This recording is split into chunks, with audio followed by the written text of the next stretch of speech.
People ask why I never speak on this topic.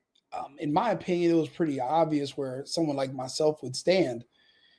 Um, there, there are no reparations owed, not to you, not to your descendants, not to your ancestors, because for one thing, you don't know who your ancestors really even are.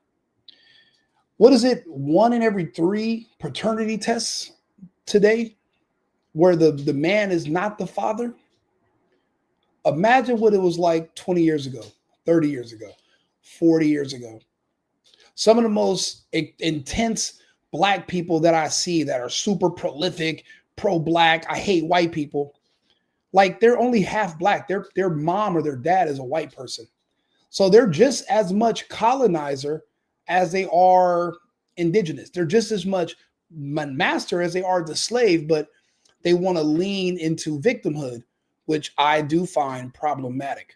But I'll let them speak for a second. I'm so grateful that you both have taken the challenge to really go deep on what it means to give reparations to the descendants of enslaved Black Americans in this country. I know there are a lot of people who've been working on this movement before you. You're working on it right now. There's some others, but to have the courage to dig deep in this and to lay out a full blueprint on what can be done and what must be done for Black Americans to finally get the reparations that we need and deserve. I am in awe of your work. And so my first question is, what is the Black reparations movement for people who may not be familiar, and why is it important? One thing I'm also noticing when you watch these movements, all of these black people are gay. These are older lesbian women. They've bared no children. They have no husbands. And when these women get to a certain point, a certain age, historically, your children will take care of you. You and your husband will, have sire children early so that you can have, you know, kids that are going to take care of you in your old age. Now you don't have none. Now you're older and you're begging the people that you're calling white supremacists to give you money. You were never a slave.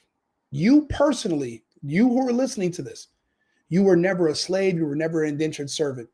Neither were your parents, your grandparents, and you're not even sure if anybody in your family in the 1800s or 1700s, you have zero idea of what your lineage is. You can't even name your enslaved family member, and you can't even prove who was his slave master. Or and then even if they were an indentured servant working for someone that was white, it doesn't matter. They were working at the time. That doesn't mean they're owed anything later. That's like me working at McDonald's 30 years ago, and then I'll show up at corporate like, hey, where's my check? Where's my reparations? Remember, I was on the Nuggets? Because of me, you guys made 550 million the next year just because of me. Like, so you guys owe me money. That doesn't make sense. It doesn't make sense. The argument doesn't add up. It's not a white supremacist that's saying you weren't alive. It's anybody who's a pragmatic person with some sense who's thinking about the subject. Now, if you remove your brain and you're just speaking emotional and you're a beggar and you're a professional scammer, then yeah, you'll say stuff like, because I'm abused and my people got whipped and they used to buck break us. I'm talking, they used to put their yard gloves on and just buck break the dog shit out. Okay, if you want to think and have these homoerotic fantasies of these white men putting you in bondage and humping on your great, great, great grandpap, that's fine, Indy. You can have those fantasies. But pretending that people owe you money for work that you did not do. And don't forget, even the slaves were paid because food and fucking housing are not free anywhere. If you're working the land, in exchange for working the land, you're allowed to live on the land. Housing is provided, clothing is provided, and food. Well, fair exchange has never been a robbery. You can't be a sore loser and complain about the agreement and then later say, well, I was a slave, but you were an indentured servant. When they tell me the stories of how Juneteenth went, they say years later, they popped up in Texas, the the northern military, the Union soldiers, and they said there were still black people living on these large farms and plantations. And when they got there, they were telling these people, hey, you can leave. And a lot of the slaves were like, and go where? I'm working with this man. Well, you want me to quit? I'm gonna still need to come work for him. And you know what happened? The landowners, they turned these people into sharecroppers, which they already were sharecroppers. They went from indentured servant to sharecropper, and they worked out a deal with them where they were able to live on the land for free. The housing provided, they still had access to food, and they were just to tend the land. It was a symbiotic relationship, pretending that every single white American is a billionaire, because that's in the mind. You guys don't talk to black people. You don't know them. You have no idea what you're talking about when you talk about black people. Black people are not going to be honest with you about what's going on in their head. I pass black enough for black that I can actually be around them. In their mind, every single white person is a billionaire, even the homeless ones. Even the white people that live next door to them. They think secretly every white person is a billionaire, gazillionaire, and they just be whooping slaves, and their families had their family enslaved. I literally had my black friend tell me a couple of weeks ago, he said, yeah, I was a slave. And I'm thinking, like, I've known you since 5th grade. I'm trying to think about what year in high school did you take off to go work on a plantation? For me to believe your bullshit would be me basically, giving into your delusion. That's like me telling a person who believes they're trans, you're actually a woman, dick and beard and mustache and all. Sir, you are a man. I'm not going to believe in that delusion, and I'm not going to believe into this delusion that you were a slave yourself. Even these old lesbians right here, I'm not going to say, yeah, they used to be slaves. They weren't. They grew up privileged in the wealthiest country in the world. If they didn't make the most of their lives, that's on them. They're old and bitter. They have no children, no husband. And now the people they call white supremacists, they want them to give them. Why would a white supremacist give you a reparations check for work you didn't do? You were never a fucking slave. The slaves who you're talking about died in the early 1900s. The stories of the Tulsa race riots are false. Black Wall Street was built 3 years later, and it didn't die out until integration like the rest of the black communities, because even black people felt like white people's businesses were superior. That's nothing to do with racism. That's nothing to do with reparations. This woman, Nina, is a grifter. She's a liar. She's already lost her Senate seat. She's just in the public now. And whenever she wants votes or support, she dangles something in your face, a free check. And lazy bum-ass people that want to be taken care of by the government, the permanent EBT class, literally will start championing her and like sea lions. Nobody's giving you some money for something you did not do. That's like me saying I need reparations for a horse and buggy accident in 1890. And they're going to be like, okay, cool. So who hit you? I don't know. Okay, what was the name of your relatives that were alive back then that were hit? Well, I think one name was Billy Ray. The other name was Rob Billy. Give me money. Oh, but Rico, the Jews got money. They were still alive in the 60s, in the 50s, in the 40s, after the Nuremberg trials, when they started doing the disbursement of the Nazis, when they divided up the money that went into the German treasury and all the artifacts. A lot of stuff was returned to the Jews. And then reparations was paid off on that from the different countries that benefited from the Germans. Because remember, the German economy was strong. So they went after all these big companies that are still around today. And they said, you guys owe us some money because you benefited from the imprisonment of these Jews in this country. And everybody just kind of went along because the U.S. military had guns pointed at their head. But those people were still alive at the time. Well, Rico, they're giving money for the genocide. Again, that was this year. The Palestinians are still alive. Okay, when the Native Americans, they were still alive when when their land was being taken, and these were people that were still alive. They were in their 80s and 90s. They passed it down to their kids. They won. Also, to call yourself a Black American is it's a non-existent claim. You're not following the rules of humanity. The UN clearly says you cannot be a color and a human. You must have a nationality. There's no such country as African America. There's no country called Black America. You can't even get out of the country being African American. You're going to need a passport that says, I am an American. There's nothing Black on there or Africa referencing, nothing. All of this is just delusion and bullshit. And nobody wants to clear it up for you because everyone's afraid that you're going to get mad. Because apparently they assume that you all have a problem with the truth and accuracy. I give you more credit than that. I feel like we can have these conversations and you're not going to get too offended because no one owes you anything. If any reparations were owed to the slaves, it was paid in citizenship. That was the sole purpose of giving them citizenship to the country. You know, at one point in time, the goal was to repatriate the slaves and their descendants back to, was it Algeria, back in Africa? They had already worked out an agreement, and the goal of Abraham Lincoln was never to free the slaves. It was to remove you out of the country itself, back to Africa. Then you would have had to reapply for citizenship to come back here. Imagine that, you having to apply and beg to come back to a place that you hate, that you call racist and oppressive. Wouldn't that be something?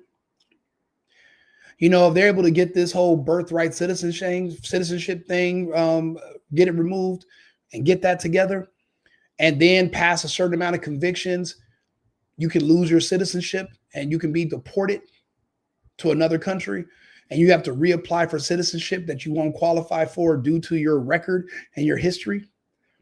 I think you guys would be a little bit more patriotic and a little bit more respectful and loving of this amazing place. You know, I'm an immigrant. My family's immigrants. And it's crazy. You guys say, well, white people had a 400-year head start. You know what we say? Well, the Blacks had a 150-year head start. What, 175, actually, this is 2025. What year was the Civil War? So you guys had a 170-some year head start. So why are you living in the same hoods that us immigrants are? We barely speak English. We new here 20-some years. Y'all been here for 150-some, 170 years. What's your excuse? White people 400, you got a 150 head start. You should be way further. If we're basing progress and where somebody should be off of that. Whose fault is it you don't want to assimilate and be an American? You want to be an African American. Whose fault is that? That's not nobody's fault. That's your choice. But choices have consequences. You have to live with those. You want to squander your time in America complaining about what you don't have instead of appreciating what you do have, go for it. You're not going to shame people into taking money from other people and giving it to you. Because once you burn through that money, you're going to be saying that wasn't enough and you're going to want more. You're not the first people. We call them crackheads. You ever gave somebody some stuff who's bad with money, and when they burn through it, they still need more? Baby mamas of athletes and drug dealers, they do this. It's all the same thing. It's no different. You never appreciate something that you don't work for and earn yourself. You want money? Earn it. You want your place in this country? Earn it and secure it. But you guys won't say America first. You won't say I'm a proud of American. You won't recite the Pledge of Allegiance. You're antithetical. That's why this whole birthright citizenship thing must be done away with. It was never meant to be used the way it is now. It's actually being abused by the people it was meant to help, which were the descendants of the indentured servants or the slaves, so that they wouldn't be sent back to Africa, even though they weren't from Africa. But the goal was to send them somewhere else so they wouldn't be trying to claim the land here where they were originally from, because they lost that land. If you get into a fight for something and you lose and you can't keep it, then you lost it. You can't be a sore loser and say, oh, it was stolen. No, you lost. Go watch a professional fight, two heavyweights. That's like one fighter gets beat up. He wakes up the next day and say, man, they stole the guy. Where's my belt? They stole my belt from me. It wasn't stolen. You lost it. You want to spend all your time being angry and mad and full of hate and anger it's pointless. Nobody's going to say, oh man, they're so mad, let's tear up the Constitution and give them a bunch of money. It's not happening. It doesn't make any sense. Oh, well, Rico, you're a tether. This and I don't call me whatever you want to, but you're still not getting. You're going to die begging for something that you weren't owed. You look ridiculous. Look how old these ladies are. There's no grandkids. There's no children. There's no husbands. Miserable people who squandered their opportunities away. Insufferable, gay. Nobody wants to be with them.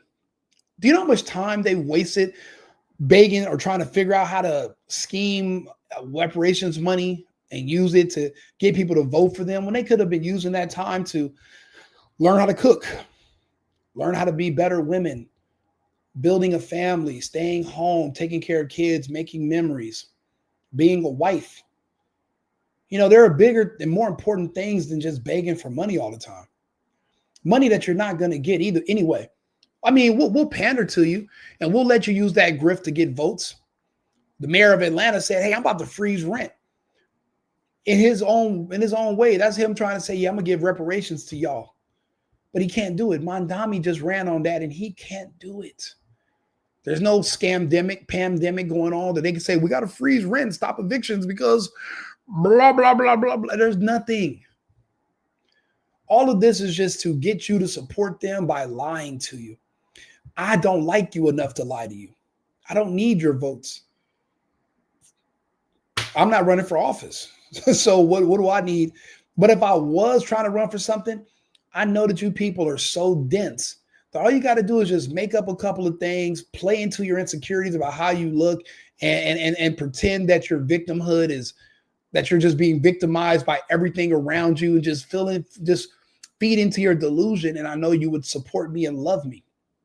But I'd rather you hate me because of what you do know than you just all in love with me because of what you don't. I just don't have it in me to sit up here and lie to you. And I look at these sad women. She says, yeah, what did Nina say today? She said, what other bulls? Let's see what nonsense she said. Was it here? Yeah, here we go. Former Democrat Senator Nina Turner says she will no longer stand for white people denying black Americans the reparations they are owed. Whenever a black Americans advocate for reparations, white supremacists say, you weren't alive then. We're coming for our check. Okay, well, she's still not addressing the only important fact, you were not alive then. Doesn't take a white supremacist, or it just takes somebody with an IQ over 15 to say to you, you were not wronged. You are an individual. You are not one entity. You guys are not a hive mind. You guys are not some fucking serpent with 15 heads, and you guys are all part of one body. It's not a cluster of people. It's just they're individuals, but you guys it's a cult, but you're still not anybody you were not alive in the 1800s. You just weren't. You weren't. So nothing is owed to you. You're coming for your check. Coming to who? Are you going to Ghana? No, they're the ones who sold you. You're going to Nigeria? Aren't they the ones that sold you? Benin? They're the ones who packaged you up and put you on the beach for these other people to pick you up. They weren't a bunch of white men wearing Crocs, chasing you through the jungles, grabbing you by your loincloth, buck breaking you, throwing you on a boat. And then if you are dumb enough to believe that a bunch of people chained up on boats where there's no irrigation, no sewage system, no water, no food, and they were just being traveled by the thousands, you're an idiot if you believe the transatlantic slave stories in the first place.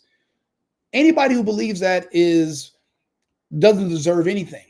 You're delusional and you're not able to think for yourself. You would somebody would refer to as a mental midget, because you got to be over a certain height to understand this ride. You're beneath there.